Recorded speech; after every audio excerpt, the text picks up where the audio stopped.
पाकिस्तान और आयरलैंड के दरमियान सीरीज़ का दूसरा मैच कल 12 मई को खेला जाएगा, उसी वेन्यू पर जहां पर पाकिस्तान को पहले मैच में एक शिकस्त का सामना करना पड़ा। एक ऐसी शिकस्त जिसे ना सिर्फ अपसेट बल्कि एक ज़िल्लत आमेज़ तरीन शिकस्त कहा जा सकता है। अब इस शिकस्त के बाद पाकिस्तान की टीम में 2 तब्दीलियों का इम्कान ज़ाहिर किया जा रहा है और इन तब्दीलियों के ऊपर भी बात करेंगे, बाकी डिस्कस भी। लेकिन सबसे जो अहम डिस्कस है वो ये है कि आखिर इफ्तिकार अहमद के साथ बाबर आजम को मसला क्या है। अगर इफ्तिकार अहमद की बैटिंग कारकर्दगी 2023 तक देख लें तो इंतहाई शानदार रही है। 2024 में गो के गुज़श्ता मैच से पहले बैट से इफ्तिकार अहमद बड़ी परफॉर्मेंस नहीं दे सके, लेकिन इसमें बड़ा किरदार कप्तान की गलत जो सिलेक्शन है, बैटिंग नंबर है, वो भी है। लेकिन यहाँ पर हमारा नुक्ता इस रिपोर्ट में इफ्तिकार अहमद की बैटिंग नहीं है, बल्कि हम बात करेंगे उनकी बॉलिंग के ऊपर। जब पाकिस्तान के सभी बॉलर्स पिट रहे हैं, आपका टॉप स्पिनर जिसे आप कहते हैं शादाब खान 4 ओवर में 54 रन दे रहा है, आपका बाकी कोई स्पिनर काम नहीं कर रहा। एक ऐसा स्पिनर है जो कि आपको 73 के साथ परफॉर्मेंस दे रहा है, लेकिन उसे यूज़ नहीं किया जा रहा। क्यों? ना उसे पूरी बैटिंग का मौका मिल रहा है, ना ही उसे बॉलिंग कराने का मौका मिल रहा है। तो फिर कैसे मुमकिन है कि पाकिस्तान टीम का एक अच्छा कम्बिनेशन सेट हो सकेगा। अब मैं यहाँ आपके सामने कुछ चीज़ें रखता हूँ कि इफ्तिकार अहमद को पूरे कैरियर में सिर्फ और सिर्फ 5 बार कोटे के पूरे ओवर्स करने का मौका मिला, यानी T20 इंटरनेशनल क्रिकेट में सिर्फ 4 बार वो 4 ओवर्स का कोटा पूरा कर सके हैं। मैं ज़रा उनके स्टेट्स देता हूँ, फिर आगे बात करते हैं। पहली बार नवंबर 2021 में बांग्लादेश के खिलाफ उन्हें कोटे का पूरा कराने का मौका मिला। 4 ओवर्स कराए, सिर्फ 13 रन दिए, 3.25 उनकी कारकर्दगी रही, गो के विकेट हासिल नहीं कर सके थे। इसके बाद इंग्लैंड के खिलाफ जो 7 T20 मैचेस की होम सीरीज़ थी सितंबर 2022 में, उनमें उन्हें मौका मिला। 4 ओवर में सिर्फ 23 रन दिए, गेंदों से भी 1 रन कम, 5.75 इकनॉमी रेट रहा। उसके बाद अगले मैच में उन्हें एक बार फिर आजमाया गया तो उन्होंने ना सिर्फ 4 ओवर में सिर्फ 16 रन दिए बल्कि एक विकेट भी हासिल की। 4 रन फी ओवर उनका इकनॉमी रेट रहा इंग्लैंड के खिलाफ। उसके बाद इंग्लैंड के खिलाफ अक्टूबर 2022 में उन्हें मौका मिला बॉलिंग कराने का, जिसमें 34 रन दिए, 8.5 रन उन्हें पड़े। ये वो वाहिद मैच था जिसमें उन्हें गेंदों से ज़्यादा रन पड़े जब उन्हें कोटे के पूरे ओवर्स मिले। और आखिरी बार जो उन्हें कोटे के पूरे ओवर्स मिले वो जनवरी 2024 में न्यूजीलैंड के खिलाफ वो सीरीज़ थी जिसके पहले 4 मैचों में पाकिस्तान टीम हार चुकी थी शाहीन अफरीदी की क़यादत में। और आखिरी मैच में इफ्तिकार अहमद ने पाकिस्तानी बॉलर्स में सबसे बेस्ट कारकर्दगी दिखाकर 135 रन का जो दिफा है वो करके दिखाया था और 24 रन दिए थे, 3 कीमती विकेटें हासिल की थी। तो उसके बाद उन्हें सही तरीके से बॉलिंग दी नहीं जा रही है। अब मैं यहाँ पर कुछ बॉलिंग कारकर्दगी उनके सामने रखना चाह रहा हूँ कि T20 वर्ल्ड कप 2022 के बाद उन्हें जो बॉलिंग मिली है अप्रैल 2023 में मिली। लाहौर के मकाम पर न्यूजीलैंड के खिलाफ 2 ओवर्स कराए, सिर्फ 10 रन दिए, यानी 5 रन फी ओवर, लेकिन इसके बाद उन्हें मज़ीद बॉलिंग नहीं दी गई। उसके बाद उन्हें कई मैचों तक बॉलिंग नहीं दी गई, लाहौर में, न्यूजीलैंड के खिलाफ, बाकी मैचेस में। फिर रावलपिंडी में उन्हें बॉलिंग नहीं मिली। फिर 2024 के दौरान न्यूजीलैंड के पहले मैच में, दूसरे में, तीसरे में और चौथे में बॉलिंग कराने का मौका नहीं मिला। आखिरी मैच में बॉलिंग कराने का मौका मिला तो उन्होंने 3 विकेटें हासिल की सिर्फ 24 रन देकर। उसके बाद फिर अगले मैच में उन्हें बॉलिंग नहीं मिली। आप खुद सोचें, एक ऐसा प्लेयर जिसने आखिरी मैच में सिर्फ 24 रन देकर 3 विकेटें हासिल की हों, उसको अगले मैच में एक गेंद तक ना दी जाए। उसके बाद उन्हें जो मौका मिला रावलपिंडी में, सिर्फ 1 ओवर कराने का मौका मिला, 7 रन दिए। फिर रावलपिंडी में मौका मिला, 2 ओवर कराए, 16 रन दिए। उसके बाद 2 ओवर में 14 रन दिए लाहौर के मकाम पर। फिर आखिरी मैच में उन्हें थोड़ी सी रन पड़ गए, 1 ओवर कराया, 11 रन दिए। हमारा कौन सा बॉलर है जो 1 ओवर में 11 रन नहीं खा रहा। और उसके बाद जो गुज़श्ता मैच था उसमें उन्हें बॉलिंग नहीं दी गई है।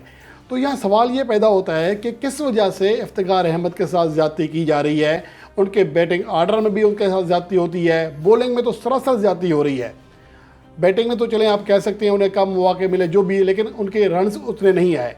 लेकिन बॉलिंग में तो वो परफॉर्म करके दे रहा है, जब भी आप उसे बॉलिंग देते हैं वो परफॉर्म करके देता है, लेकिन यहाँ पर उन्हें बिल्कुल नज़रअंदाज किया जाता है। मुझे लगता है कि ये बाबर आजम से कहीं गुना ज़्यादा जो पीछे बैठी मैनेजमेंट है, जिसे इस्टेब्लिशमेंट भी कह सकते हैं आप, वही कर रही है। मैं वो वाली इस्टेब्लिशमेंट नहीं कह रहा, ये जो मोहम्मद यूसुफ हैं, वहाब रियाज हैं, ये भी इस्टेब्लिशमेंट बढ़ गए हैं भाई, मोहसिन नकवी के अंडर हैं।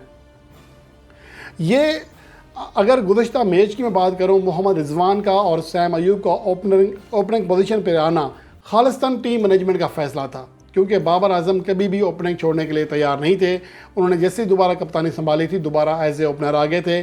प्रेस कॉन्फ्रेंस में भी यही कहा था कि वो ओपनिंग करेंगे, लेकिन अगर वो ओपनिंग का ये फ़ैसला चेंज करने पर मजबूर हुए या मजबूर किए गए तो यकीनन ये उनका फ़ैसला नहीं था। इस तरह कई ऐसे और फैसले हैं जो उनसे कराए जा रहे हैं। अब मैं ज़रा 2024 में पाकिस्तान के स्पिनर्स की बात करता हूँ। यहाँ पर जो दूसरा कामयाब तरीन बॉलर है विकेटों के लिहाज से, वो इफ्तिखार अहमद है। उसामा मीर ने 5 मैचेस खेले हैं, 5 विकेट हासिल की हैं। इफ्तिखार अहमद ने 11 मैचेस खेले हैं, लेकिन 5 इनिंग्स में बॉलिंग कराने का मौका मिला, 4 विकेट हासिल की। उसामा मीर ने 20 ओवर्स कराए, 5 विकेटें, और इफ्तिखार अहमद ने 10 ओवर्स कराए, 4 विकेटें। मोहम्मद नवाज़ ने 12 ओवर्स कराए, 3 विकेटें। शादाब खान ने 12 ओवर्स कराए, 3 विकेटें। और ये हमारे वो टॉप बॉलर हैं जो कि रेगुलर खेल रहे हैं। यहाँ इब्रार अहमद और इमाद वसीम भी हैं, उनका इकनॉमी रेट देख लें, लेकिन सबसे जो बेस्ट कारकर्दगी है मेरे ख्याल में वो इफ्तिखार अहमद की है। उनकी जो एवरेज है फी विकेट के लिए रन देने की, उसामा मीर से भी बेहतर है, मोहम्मद नवाज़ से भी बेहतर है, शादाब खान से भी बेहतर है, इब्रार अहमद से भी बेहतर है। और इकनॉमी रेट उसामा मीर से भी बेहतर है, मोहम्मद नवाज़ से भी और शादाब खान से भी। तो इस कारकर्दगी के बाद इवन के इमाद वसीम से भी बेहतर है इकनॉमी रेट 2024 के। मासवाए इब्रार अहमद के कोई भी ऐसा बॉलर नहीं जिसने इफ्तिखार अहमद से बेहतर इकनॉमी रेट के साथ बॉलिंग कारकर्दगी का मुजाहरा किया हो। जब आपकी कारकर्दगी इस लेवल की है, उसके बावजूद आपको अगर बॉलिंग कराने का मौका नहीं दिया जा रहा, तो इसका मतलब है कि फतूर कहीं और है। हमारी टीम मैनेजमेंट इतनी नाकिस है, इतनी बेवकूफ़ है, अपने प्लेयर्स का सही इस्तेमाल करना तक नहीं जानती।